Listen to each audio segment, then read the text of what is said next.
Vamos ouvir nesse instante a exposição da palavra do Senhor. Texto da pregação desta manhã, Tiago, capítulo 4, versículos 1 a 5. Nós faremos inicialmente a leitura em Tiago 3, a partir do versículo 13. Até o 18 será a nossa leitura. Importante notar que o capítulo 4 ainda continua o assunto sobre a sabedoria, que é ensinado aqui nos versículos 13 a 18. Quem entre vós é sábio e inteligente? Mostre em mansidão de sabedoria, mediante com digno proceder as suas obras. Se, pelo contrário, tendes em vosso coração inveja amargurada e sentimento faccioso, nem vos glorieis disso, nem mintais contra a verdade. Esta não é a sabedoria que desce lá do alto, antes é terrena, animal e demoníaca. Pois onde há inveja e sentimento faccioso, aí há confusão e toda espécie de coisas ruins. A sabedoria, porém, lá do alto é primeiramente pura, depois pacífica, indulgente, tratável, plena de misericórdia e de bons frutos, imparcial, sem fingimento. Ora, é em paz que se semeia o fruto da justiça para os que promovem a paz. Agora o texto da pregação. Capítulo 4, versículos 1 a 5. De onde procedem guerras e contendas que há entre vós? De onde, senão dos prazeres que militam na vossa carne? Cobiçais e nada tendes. Matais e invejais e nada podeis obter. Viveis a lutar e a fazer guerras. Não tendes porque não pedis. Pedis e não recebeis, porque pedis mal, para esbanjardes em vossos próprios prazeres. Infiéis, não compreendeis que a amizade do mundo é inimiga de Deus? Aquele, pois, que quiser ser amigo do mundo, constitui-se inimigo de Deus. Ou supondes que em vão afirma a Escritura: é com ciúme que por nós anseia o Espírito que ele fez habitar em nós? Até aí a leitura da palavra do Senhor.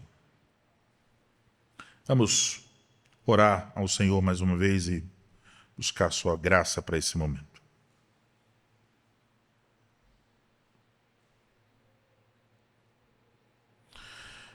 Ó Pai Celestial,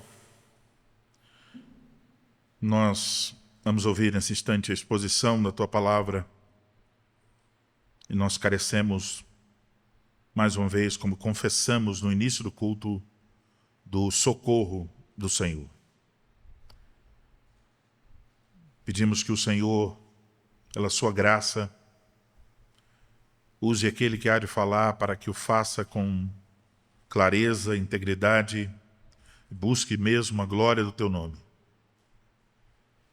Dá também a cada ouvinte ouvir com atenção, com simplicidade, humildade, com um coração receptivo e desejoso de ver a verdade florescer em sua própria vida.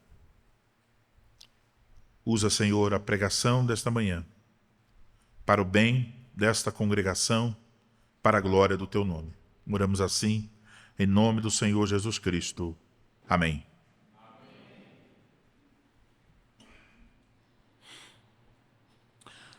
Amados irmãos em nosso Senhor Jesus Cristo, provavelmente todos nós que estamos aqui já descobrimos, talvez com certa tristeza, em algum momento da nossa vida cristã, que não existe aqui na Terra uma igreja perfeita. E se você já leu a Bíblia, você sabe que não havia uma igreja perfeita no Antigo Testamento e sabe que não havia uma igreja perfeita no Novo Testamento. A passagem que lemos agora é Tiago 4, de 1 a 5. também traz esta cena de uma forma clara. Lembre-se, Tiago ainda está desenvolvendo este assunto sobre a sabedoria, as duas sabedorias. A sabedoria que ele denominou como sabedoria terrena, animal e demoníaca, a sabedoria deste mundo. E a sabedoria que ele descreveu como a sabedoria lá do alto. Ouvimos no final do capítulo 3 que Tiago falou sobre os males da sabedoria mundana e como eles trazem um prejuízo sobre a vida congregacional. Agora, Tiago mostra que o problema que ele tratou, por assim dizer, hipoteticamente, no capítulo 3, é um problema concreto para as igrejas a quem ele escreve. Essas igrejas estavam vivendo o que se evidencia em nosso texto, um cenário de guerra. E nós podemos observar isso simplesmente olhando para os termos militares do nosso texto. Eles são vários termos e eles se repetem. Guerras, lutas, militam, de militar. Ele usa então esses termos para descrever aquilo que já ouvimos nos versículos finais do capítulo 3 e que nós conhecemos. Isso descreve coisas como críticas verbais, desentendimentos, briga amarga, inveja, a divisão em partidos, as discussões infindáveis. E como nós já ouvimos, essas coisas são descritas aqui no texto como, podemos dizer, os frutos podres da sabedoria mundana, a sabedoria terrena, animal e demoníaca. Fica claro, portanto, que as igrejas que receberam essa carta não eram perfeitas. Não eram. Mas, ao mesmo tempo, observamos que Tiago não cede e não se acomoda com a ideia de que essas igrejas estão cheias de problemas e confusão e guerra. Ele não chega e diz, bom, isso é igreja, é isso mesmo, vamos deixar assim. Não tem conserto. Pelo contrário, Tiago, como um pastor fiel, ele apresenta, então, de uma maneira mais clara o problema do conflito entre irmãos naquelas igrejas. Ele faz um diagnóstico para tratar da causa desse problema. Ele mostra que tais problemas na igreja têm uma relação com problemas que acontecem antes no coração de cada um dos membros da igreja. Uma amizade ao mundo e um afastamento de Deus. É por isso, então, irmãos, que nessa manhã eu vos anuncio a palavra de Cristo Jesus sobre o seguinte tema: amizade com o mundo suscita conflitos na igreja. A amizade com o mundo suscita conflitos na igreja. Então, primeiro vamos ver o cenário e as causas desse conflito. Eu chamarei essas causas, dos versículos 1 a 3, de causas secundárias, porque depois Tiago mostrará a causa primária. O versículo 1, então, tem duas perguntas. Tiago está agindo aqui como se fosse um médico, está procurando mostrar aos pacientes o que está causando a enfermidade. São perguntas, obviamente, retóricas, mas elas servem para levar as pessoas que ouvem a se autoexaminar. A primeira pergunta aponta para os sintomas. A pergunta é: de onde procedem guerras e contendas que há entre vós? Então, ele usa, para descrever os problemas naquelas igrejas, palavras fortes. Ele faz isso de forma proposital. Ele usa palavras extraídas do vocabulário militar. Palavra guerras. Não se trata aqui de um mero desentendimento entre duas pessoas. A palavra guerra aqui reflete uma situação de hostilidade, de antagonismo, uma coisa que perdura nos relacionamentos. Temos a outra palavra, a palavra contendas. Essa é uma palavra um pouco mais pessoal.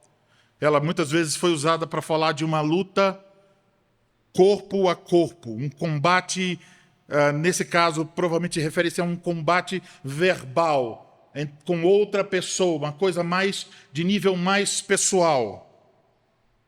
Então, Tiago está pintando um quadro de desordem grave, de igrejas onde os membros se opõem uns aos outros como inimigos que estão em guerra. Então, a igreja transforma-se num campo de batalha. Esta imagem é a antítese direta do que foi dito sobre a sabedoria do alto. A sabedoria do alto é pacífica, disse Tiago. Ela deveria produzir paz, capítulo 3, versículo 17. Mas agora, as evidências mostram que a sabedoria adotada por aqueles irmãos é sabedoria mundana. E a evidência clara, incontestável: guerras e contendas. A segunda pergunta, no versículo 1, aponta para a causa. De onde? O sintoma, guerras e contendas. De onde? Senão dos prazeres que militam na vossa carne. Aqui está o diagnóstico. Observem, Tiago revela que a fonte por trás das divisões numa igreja não são meramente, como nós queremos pensar, questões de opiniões ou de atritos superficiais. Mas ele está descrevendo uma situação assustadora de uma guerra, de uma inimizade, de uma perigosa doença espiritual. A fonte dos conflitos externos, diz Tiago, os conflitos na igreja, os conflitos entre os irmãos, a fonte desses conflitos é um outro conflito. Um conflito interno, um conflito em nosso coração. E a palavra que resume esse conflito em nosso texto ele diz que a causa desses problemas é os prazeres. Essa palavra prazeres aqui no texto grego é uma palavra que dá origem à nossa palavra hedonismo. A procura por satisfação, por prazer. E no Novo Testamento essa palavra é usada consistentemente com um sentido negativo. Ela não se refere a alegrias legítimas, mas a prazeres pecaminosos, a prazeres egoístas, prazeres para os quais costumamos ter desculpas. E nesse caso, no contexto dessa carta, esses prazeres estão relacionados com o desejo por honra, por poder, por primazia, por status no meio da congregação. Tiago acrescenta que esses prazeres, então, militam, exercem uma guerra interior, dentro de nós, uma guerra. Então, vocês notem, a terminologia militar continua. Guerra dentro, guerra também para fora. Tiago está nos lembrando de uma verdade teológica crucial. A regeneração não aniquila a nossa natureza pecaminosa. Nós somos livres do domínio do pecado, da culpa e condenação do pecado. E embora tenhamos nascido de novo pela palavra, como Tiago mesmo diz, no capítulo 1, versículo 18, sabemos, o pecado ainda reside em nós. Então podemos, usando a linguagem militar, dizer: existe um exército inimigo dentro de nós. E vocês da catequese podem lembrar da ilustração da ilha dos japoneses, a ilha dos americanos. Existe um exército inimigo dentro de nós. Um exército que milita contra o espírito. Gálatas 5,17. Um exército que faz guerra contra a nossa alma. 1 Pedro 2,11. E aqui então está algo para o qual nós devemos nos atentar. A guerra que nós perdemos no âmbito do coração transborda para a vida congregacional. É isso que Tiago está dizendo. Olha, vocês perderam a guerra no coração e o resultado agora é que essa guerra vem para as relações de vocês uns com os outros. Tem confusão no coração e agora tem confusão na igreja. Portanto, quando nós encontramos crentes afastados uns dos outros, sem se falarem, quando igrejas se dividem em facções, quando confederações se dividem em facções, quando nos afastamos das pessoas a quem somos chamados a servir e amar, quando de repente nós estamos nos perguntando se nós queremos vir ao culto e dar de caras com fulano de tal. Será que tem um meio de eu entrar pela direita, já que ele entra pela esquerda? Será que tem um meio de eu sair e não cumprimentá-lo? Quando estamos com amargura no coração, raiva, inveja, quando não ligamos de usar palavras ásperas para ferir nossos irmãos, quando até vamos para outro estágio e nos deleitamos em falar mal, caluniar, quando estamos dispostos a discutir, brigar. Meus amados irmãos, vocês podem ter a absoluta certeza que quando essas coisas acontecem em nossa comunhão, é porque existem problemas em nosso coração. Não tenha dúvidas disso. Arrastamos nossos pecados pessoais e vomitamos sobre a congregação. Quando nossos desejos pessoais, esse prazer sobre o qual Tiago fala, esse desejo por realização, por satisfação, eles começam a se tornar tão importantes dentro de nós que afeta a nossa lealdade a Deus e nosso amor e serviço aos irmãos. E isso traz, meus irmãos, turbulências na vida congregacional. E eu quero pintar esse quadro da melhor maneira possível, mais clara. Quando ele está falando aqui nesse contexto de prazeres, ele não está falando sobre comida, bebida, relações sexuais e qualquer coisa desse tipo. Antes de tudo, nesse contexto, tem a ver com esse desejo de realização pessoal, de autossatisfação. Ele está falando sobre a maneira como nós dedicamos tempo, energia, dinheiro, entusiasmo, buscando autossatisfação, gratificação. Tiago está se referindo a coisas como, por exemplo, o desejo por reconhecimento, o desejo por elogios, o desejo por reafirmação da nossa posição teológica, o desejo por vencer discussões para que as pessoas saibam que nós somos bons conhecedores da Bíblia, para provar que finalmente nós estamos certos. O desejo que a igreja se adeque às demandas da minha posição. O desejo de ser servido. Então, eu quero que vocês percebam, quando nós entramos neste caminho e deixamos que os pecados do nosso coração se transbordem sobre a vida congregacional, há um tom muito perverso atrás disso. É que nós queremos usar a comunhão dos santos para nos sentir realizados,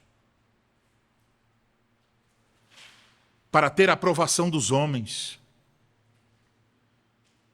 Há pessoas que se casam e o objetivo delas no casamento não é honrar a Deus, glorificar a Cristo e o bem do cônjuge. Por que você vai casar? Porque eu quero ser feliz. Se você lê a Bíblia, você pode sentir o cheiro do mundanismo nessas palavras. A cultura abraça isso.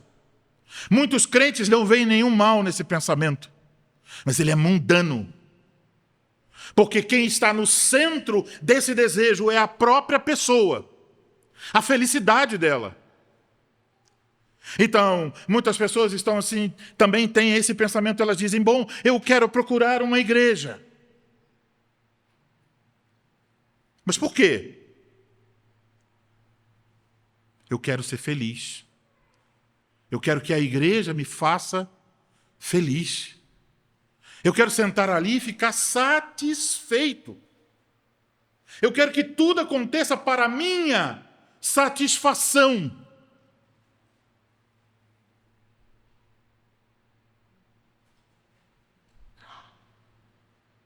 Assim, nossas intenções secretas do coração já não são puras. Já não buscamos a justiça e já não experimentamos a paz. Desde a raiz está tudo podre. E Tiago diz, olha, isso leva a um ciclo destrutivo. Qual é o ciclo destrutivo? O ciclo destrutivo, diz Tiago, começa com a cobiça. Cobiçais, diz ele. A cobiça é um desejo intenso e pecaminoso por algo que não se possui. Então, de repente, estamos interessados em ser reconhecidos, em ser aceitos, em ser realizados, em ser felizes. Cobiçosos. Mas então, vem o segundo passo deste ciclo. A frustração. Frustração amarga. Ele diz, e nada tendes. Vocês cobiçam, mas isso não leva a nada. É frustração. O desejo pecaminoso, ele é sempre insaciável. Mas Deus frustra os planos do cobiçoso. Então, o cobiçoso, ele deseja tanto. E de repente, a disciplina do Senhor vem de forma pesada sobre ele, e aquilo que aquela alma tanto anseia, não vem. Não tendes. Isso enche a alma de uma amargura, uma frustrante amargura. Pense assim, quando alguém está servindo na congregação, está com coisas escondidas, uma delas pode ser o desejo por reconhecimento. Então faz as coisas, às vezes fará bem feito essas coisas, mas quando não recebeu o elogio de ninguém, quando ninguém veio para dizer, olha meu irmão, você deu um jeito nessa comissão, ninguém falou de todo o seu trabalho, as horas gastas, todo o esforço. E de repente tudo que sobra é amarga frustração. Puxa vida, pensei que eles iam reconhecer o meu trabalho, pensei que o pastor ia dizer algumas palavras sobre a minha importância para a vida congregacional. Frustração amarga. Que levará muitas vezes a pessoa a dizer, não quero mais servir aqui e ali. Não dirá para ninguém qual o motivo. Mas, por vezes, o motivo é esse. Em terceiro lugar, depois da nada tendes, a frustração, temos as ações malignas. Por assim dizer, a pessoa que levou a pancada agora parte para o ataque. Ela transborda em pecado ativo contra o próximo, diz: matais e invejais. Não está mais na defensiva. A palavra matais aqui é chocante. E ela deve ser entendida figurativamente. Não quer dizer que os membros daquelas igrejas estavam realmente matando uns aos outros. Mas essas palavras estão ecoando o ensino de Jesus Cristo em Mateus 5, 21 e 22, que equiparou a raiva e o ódio que alguém sente pelos seus irmãos com o assassinato. O assassinato que se comete no coração. E funciona da seguinte forma: você se enche de amargura frustrada e você começa, por assim dizer, a matar seus irmãos em seu coração. Eles não são mais importantes. Você não liga se eles vêm ou não vêm, se faltam ou não faltam, se estão bem ou não estão bem. Até que um momento que você pode olhar para a congregação e quase toda a congregação está morta para você em seu coração. Esse ódio, essa inveja, esse assassinato, procura então atacar o próximo e se ressente. A inveja aqui é, por exemplo, nesse contexto de elogios, de dizer assim: puxa, eu não recebi nenhum elogio, mas hoje eu vi o presbítero e o diácono elogiando o fulano de tal, mas como? Elogiou a ele e não elogia a mim? Então essas hostilidades são aumentadas, a inveja é a lenha no coração do assassino. E aí vem o próximo passo. Essa pessoa está, veja bem, seguindo um caminho de buscar satisfação em coisas fora de Deus, em reconhecimento, em satisfação. A satisfação dela não está em Deus, mas, por exemplo, em receber elogios. Então, por isso Tiago diz: nada tendes porque não pedis. Vocês não estão pedindo satisfação em Deus, então vocês não serão satisfeitos. Em vez de se dirigirem humildemente a Deus em oração, vocês estão confiando em métodos mundanos. Como se fosse assim: bom, já que está elogiando o outro e não a mim, eu preciso fazer alguma coisa. Quais são os métodos mundanos? Então, em vez de seguir o caminho da oração para se humilhar diante de Deus, nós entramos no combate agora. Nós usamos intrigas, fofocas, manipulações, porque queremos que as pessoas, por exemplo, sintam pena de nós. Nós usamos as palavras. Então, difamamos, por exemplo, a outra pessoa para que nós possamos ter o crédito. Colocamos a outra pessoa para baixo para que nós possamos nos destacar mais. Então não corremos para Deus, mas corremos para métodos mundanos. Ainda estamos envolvidos na sabedoria demoníaca. Ainda estamos buscando as coisas do jeito terreno, animal. E por fim, Tiago diz: pedis e não recebeis, porque pedis mal, para esbanjardes em vossos prazeres. Ou seja, até quando ora, a oração é autocentrada, para si mesmo. É um insulto a Deus. É como se Deus fosse o gênio cósmico. Sabe aquele gênio, crianças, das histórias? Aladim esfregou a lâmpada, o gênio sai e diz: olha, você tem direito a 3 pedidos. Há pessoas que se referem ou pensam em Deus como um gênio cósmico que atenderá não 3 pedidos, mas os pedidos da vida toda. É como se Deus vivesse para nós.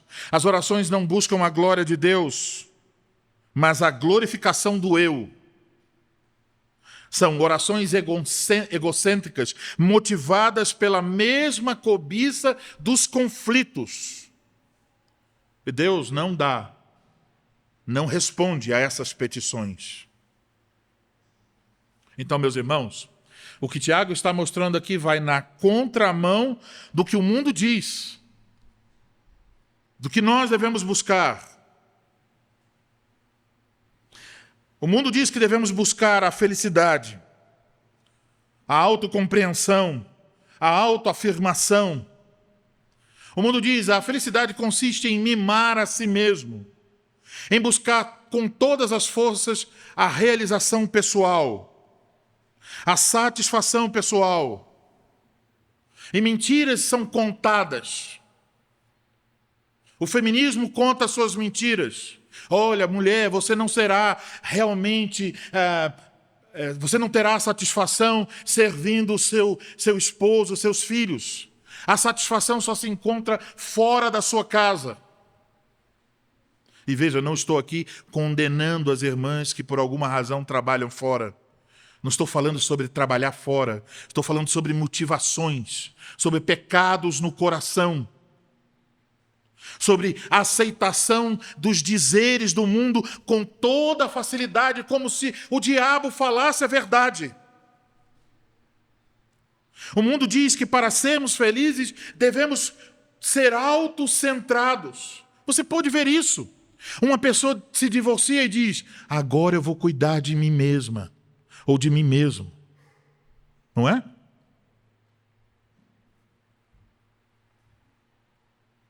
Quando duas pessoas brigam, de repente uma diz: olha, eu estou dando muita atenção para você, agora eu vou dar atenção mais para mim. Então, quando estamos perdendo essa guerra em nosso coração, quando o desejo por satisfação, por realização, está dominando o coração, então, nós nos tornamos preocupados. Sabe com o quê? Nos tornamos excessivamente preocupados com nossa reputação, com nossos sentimentos, com nossas necessidades, com nossas mágoas, com nossas feridas.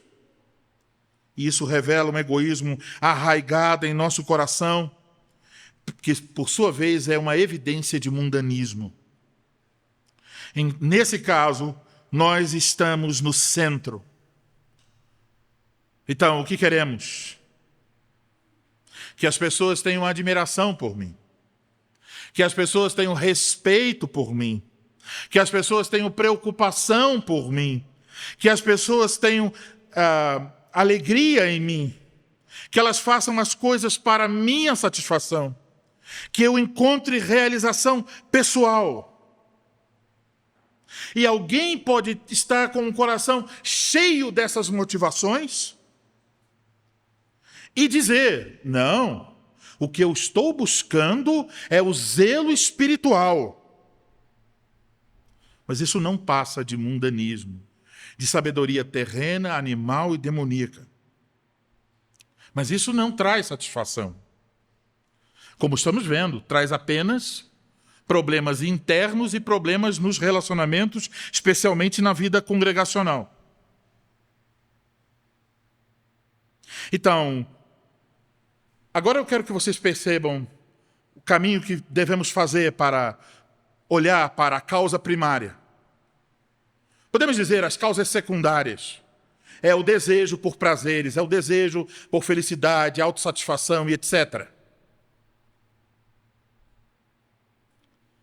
Mas aqui o leque vai abrindo. E de repente descobrimos, não é um problema meramente de relacionamentos. É um problema de adoração. O coração que cobiça e ora mal, ele não está apenas em conflito com os irmãos. Ele está cometendo o que é descrito aqui como uma traição contra Deus. Veja o versículo 4. Tiago, então, eleva a questão para o nível da fidelidade da aliança. Ele usa, então, aqui uma linguagem chocante, forte. Ele não está falando apenas de problemas na igreja, ele está falando de conflito, ele está falando de traição com Deus. Quando você olha para o versículo 4, na Almeida Revista e Atualizada, está escrito: infiéis, não compreendeis que a amizade do mundo é inimiga de Deus? A Almeida Revista e Atualizada amenizou a palavra aqui. Porque a tradução literal do que nós temos aqui é adúlteras. Ele usa uma palavra forte mesmo, adúlteras. E perguntamos, por que adúlteras no feminino? Porque Tiago está extraindo uma das metáforas mais poderosas do Antigo Testamento a respeito da relação entre Deus e seu povo. Você lê isso em Oséias, em Jeremias, em Ezequiel. A relação da aliança entre Deus e Israel é descrita em termos de um casamento. Deus é o marido fiel, Israel é a noiva. Então, quando Israel se voltava para os ídolos, os profetas não diziam, olha, isso é um erro teológico. Eles diziam, isso é um adultério. Era uma traição ao amor bendito do marido da aliança. Para Tiago, amar o mundo é cometer adultério espiritual. É trair a Deus. É uma tentativa de enganar a Deus. É quebrar os votos da profissão de fé quando nós juramos que pertencemos somente a Ele. Então, o que é a amizade ao mundo? Que é aqui descrita como adultério. Mundo aqui se refere ao sistema de valores da humanidade que vive em oposição a Deus. Está relacionado aqui com aquilo que o mundo diz sobre a alegria, felicidade, poder, orgulho, prazeres egoístas. Os mesmos prazeres que geram guerras internas e guerras na congregação. Então, ser amigo desse sistema não é como amizade de Facebook, que você recebe alguém e nem sabe quem é a pessoa. Amigo aqui é alguém que concorda, que quer viver juntos. Então, é alguém que se alinha com as prioridades de um reino que está em rebelião contra Deus. E isso faz com que se torne impossível manter-se fiel a Deus. Então, eis o que acontece quando Deus deixa de ser a nossa prioridade. E nós passamos a ser a prioridade. Passamos a buscar satisfação em coisas e pessoas. Abraçamos a sabedoria do mundo. A felicidade se torna um ídolo. Mas como a felicidade não pode ser encontrada longe de Deus, nós nos sentimos infelizes, por vezes deprimidos, ansiosos, e começamos a procurar alguma coisa para preencher o vazio que fica em nosso coração. Começamos a buscar alguma coisa que nos traga satisfação. E, meus irmãos, eu poderia passar o dia falando para vocês sobre as coisas que nós podemos fazer aqui. Mas eu vou dar apenas 2 exemplos. Primeiro, um pastor. Um pastor pode buscar essa satisfação fora de Deus. Isso é assustador, mas é possível. Ele pode buscar projeção pessoal. Eu quero me tornar conhecido. Eu quero que as pessoas digam, olha, está um dos melhores pregadores do Brasil.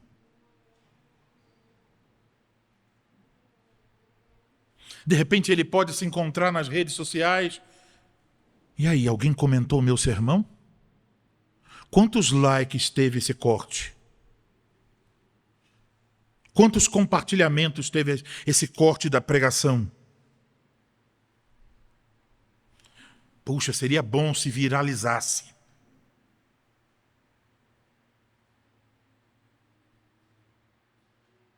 Se eu me tornasse mais importante, seria melhor para a congregação. E tudo isso pode ser feito em nome de Deus. Tudo isso pode ser feito como se fosse para a glória de Deus. E é muito difícil saber quando é e quando não é. Porque são coisas do coração. Mas o fato é que quando buscamos esses prazeres, essa satisfação nessas coisas, já não buscamos a Deus, já não servimos a Deus, já não almejamos a glória de Deus. Por outro lado, uma pessoa pode ter uma página nas redes sociais. Ela pode dizer, por exemplo, olha, meu objetivo é divulgar a fé reformada. Quem ousaria dizer que esse não é um bom objetivo? Mas por trás disso, facilmente vem outros motivos. Ela pode deixar, talvez não ter página, mas deixar seus comentários nas redes sociais. Discutir pessoalmente com outras pessoas, na congregação, talvez. E os objetivos serem esses objetivos, mundanos, terrenos. E talvez a essa altura você diria, mas pastor, como é que eu vou saber que o meu comentário lá na rede social não foi um comentário piedoso e edificante, mas foi uma coisa como essa descrita aqui, que eu estou buscando a minha própria satisfação? Não há muito como nós avaliarmos uns aos outros nisso. Isso é uma questão, cada um deve avaliar a si mesmo. Como é que eu posso saber que quando eu estou conversando teologia com outro irmão e nós discordamos, que por trás dessa conversa não há outros motivos da minha insistência? Tiago diria, bom, há sinais. Procure pelos frutos. Quais são os frutos da sabedoria do alto? Ela é pura, ela é pacífica, ela é indulgente, ela é tratável, ela é cheia de bons frutos e misericórdia. Isso são os frutos dos seus comentários, das suas discussões? Agora, olhe também para a sua atitude em relação a isso.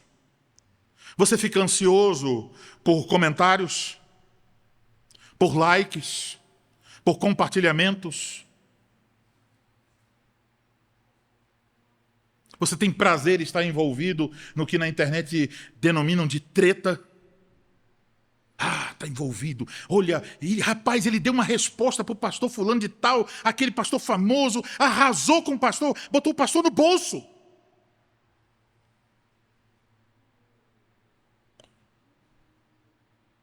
Essas pessoas andam sob esqui, onde os anjos temem pisar.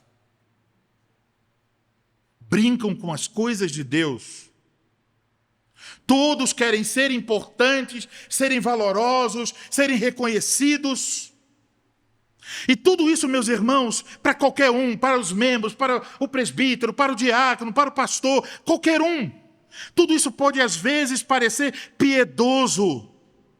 Mas esteja certo, se o coração está no lugar errado, se os frutos são frutos amargos do mundanismo, não é outra coisa. É traição, é adultério, é o que Deus diz.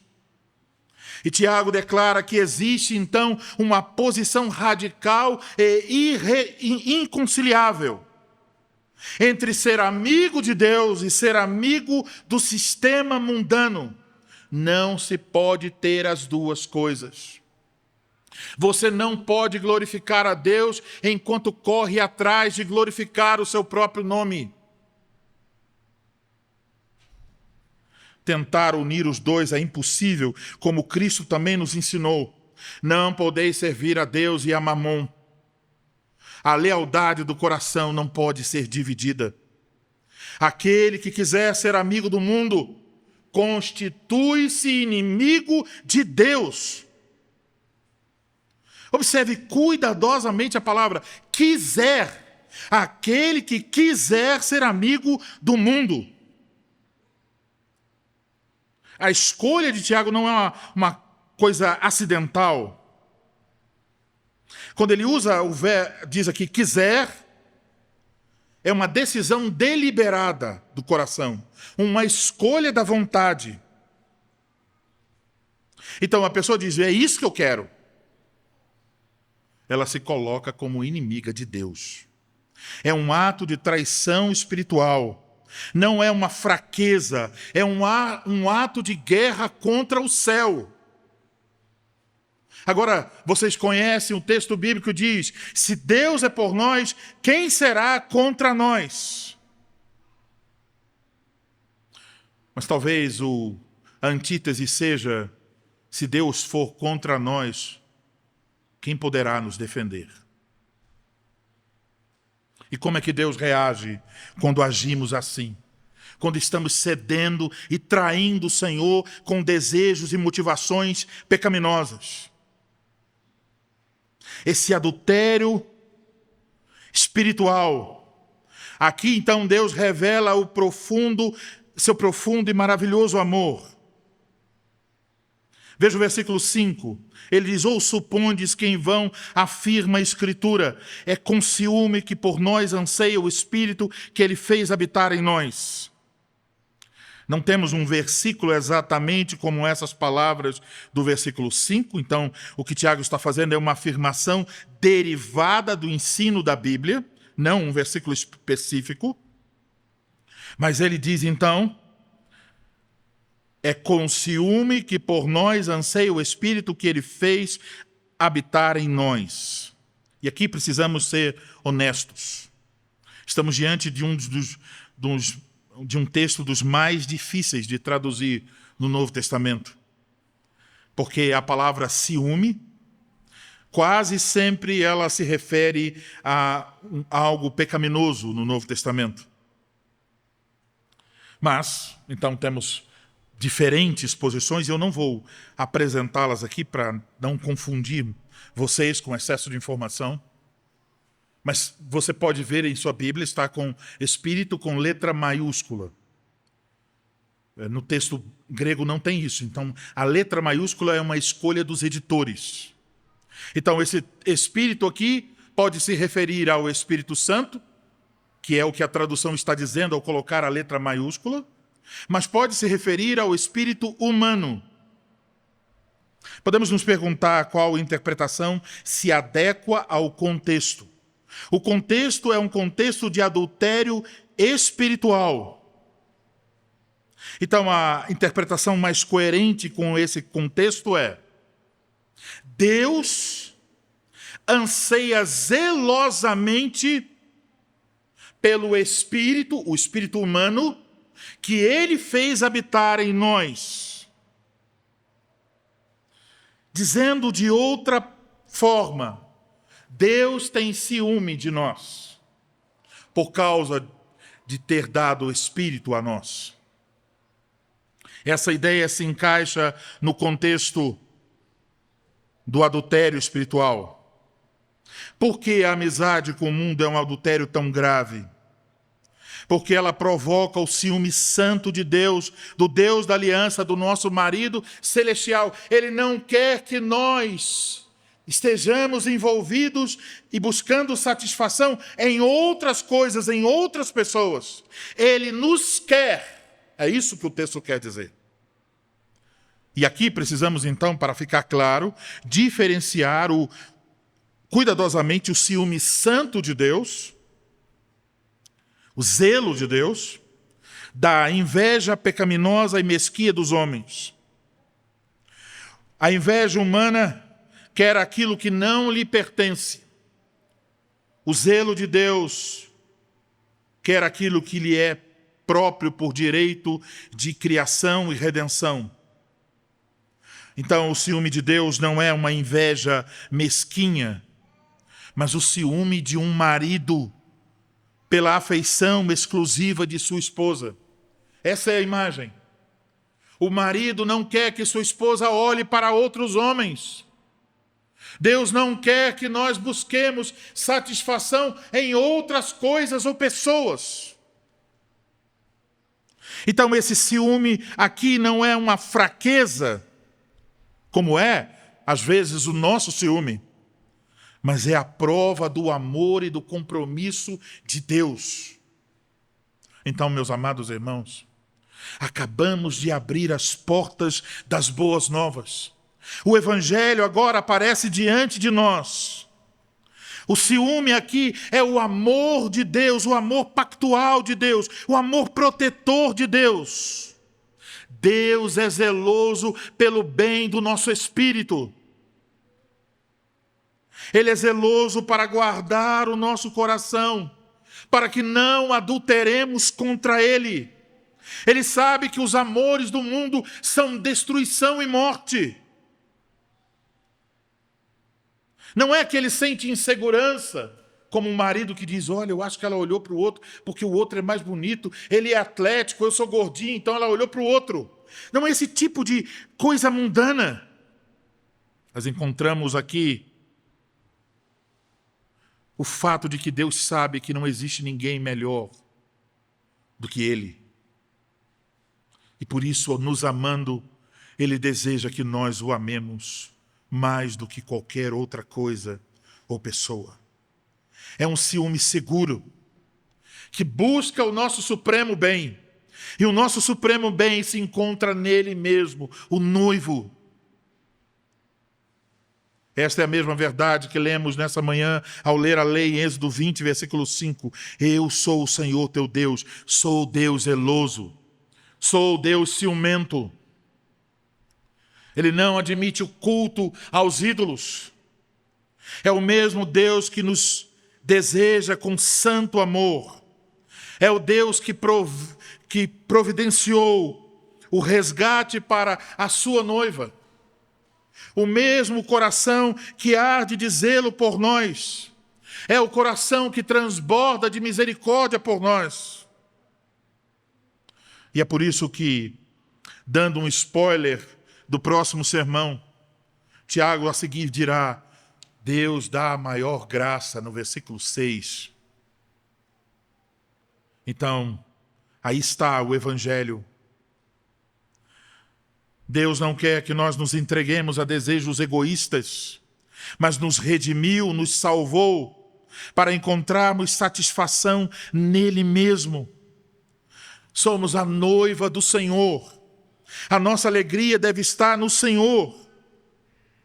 Então, a maior graça que Deus dá, mencionada no versículo 6, não é uma força abstrata, é uma pessoa. É a graça encarnada em nosso Senhor Jesus Cristo. Ele é a única resposta ao ciúme santo de Deus. Ele é que é dado a nós como o noivo perfeito. O marido que pagou com seu próprio sangue para libertar a sua esposa. Então, pelo sacrifício dele, a inimizade de outrora já foi desfeita. Os inimigos foram feitos amigos. A graça de Deus em Cristo, então, não apenas perdoa a infidelidade, mas dá um novo coração para ter novos desejos. Para encontrarmos satisfação em Deus. Portanto, a palavra de Deus nos confronta se recebemos essa salvação. Então, nossa satisfação deve estar em Deus. Foi para isso que Ele nos salvou. Foi para isso que Ele se tornou nosso esposo. Então, meus amados irmãos, Deus diz a cada um de nós nessa manhã, eu quero você. Eu tenho interesse em sua vida. Eu não quero que você ande conforme seus próprios caminhos.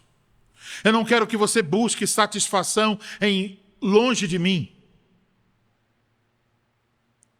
Deus quer você. Deus quer o marido. Deus quer a esposa. Deus quer os filhos. Ele diz desde o mais velho até o mais jovem de nós.